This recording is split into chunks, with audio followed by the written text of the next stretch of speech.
Welcome to DMU's Health and Life Sciences channel. My name is Eniola Sonia.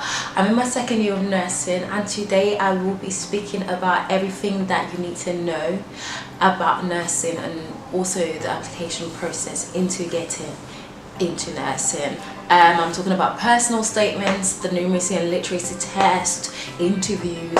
Basically, this video is going to be structured into steps that you need to take in order for you to get into nursing. So the first thing I'm going to be talking about is your entry criteria. You need to make sure that you are able to meet all the criteria that are needed for you to study nursing, especially with your A levels. Make sure you work hard and put in the effort in order to make sure that you get in.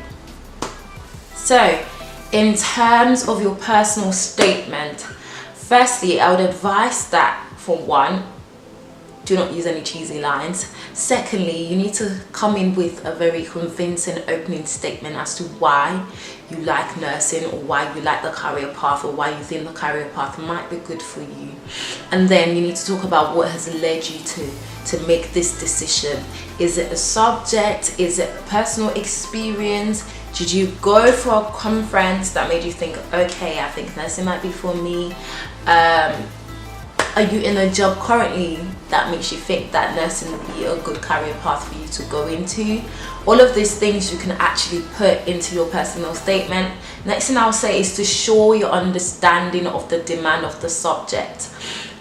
In my personal statement, I remember writing that I know that nursing was going to be an intense course, but I was willing to put in the work, and I was willing to be consistent, and I was willing to be punctual and do everything that it takes for me to thrive in the course. Now I want to emphasize the importance of work experience in your personal statement. You might feel like you're disadvantaged if you don't have a healthcare experience, but that's not so. Any work experience is relevant in this degree.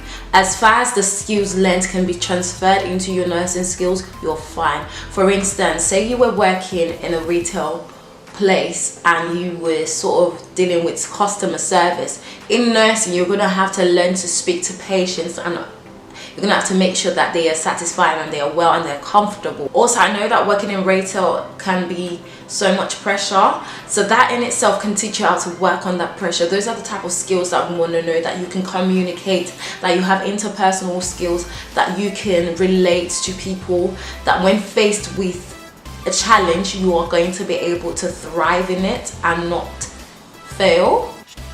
So the next thing I'm going to be talking about is the numeracy and literacy test, which is where everyone freaks out because they think they're not going to do too well in it. But I'm here to make you feel calm and secure. The numeracy and literacy test literally goes on for like about an hour. And basically, all you need to do is to be prepared. For the numeracy side of things, you get asked questions such as addition, multiplication, division, ratio, percentages. You need to make sure that you have studied that. I feel like when you get sent an email to invite you for the numeracy and literacy test, you get given past question papers that might help you have a feel as to what you're coming to do. Make sure that you go in and out and look for other past question papers that will help you to study for the numeracy test. I don't think you get asked to write a mini essay. However, make sure that you prepare yourself to write like little essays, and make sure that you are good with punctuation. Make sure that you, with your punctuations, make sure that you're good with your paragraph structure, and yeah, I think you'll be fine.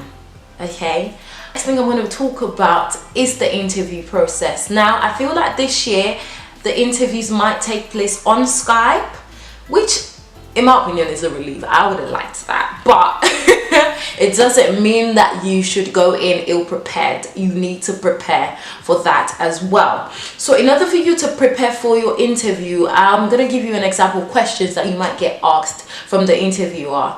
During my time, I made sure I learned things about the 6 C's, the 6 C's of nursing. So the 6 C's are a set of values that underpin compassion in practice. So these are care, compassion, courage, communication, commitment, and competency. Make sure you read up on that. Make sure you read up on what they are individually and how they relate into nursing. The next thing you want to really read about is also the NMC, the NMC Code of Conduct. You want to check out things like guidance on professional conduct for nurses and midwives.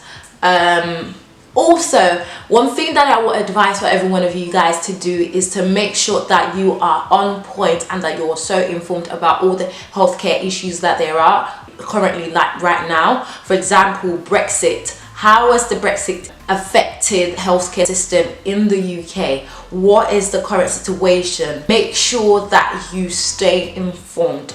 Thank you so much for watching this video. I hope that you've enjoyed it, and make sure you subscribe to DMU's channel in order to keep informed, and also book along to come to an open day in order to have a feel of what your course will be like. I promise you won't regret it. Bye.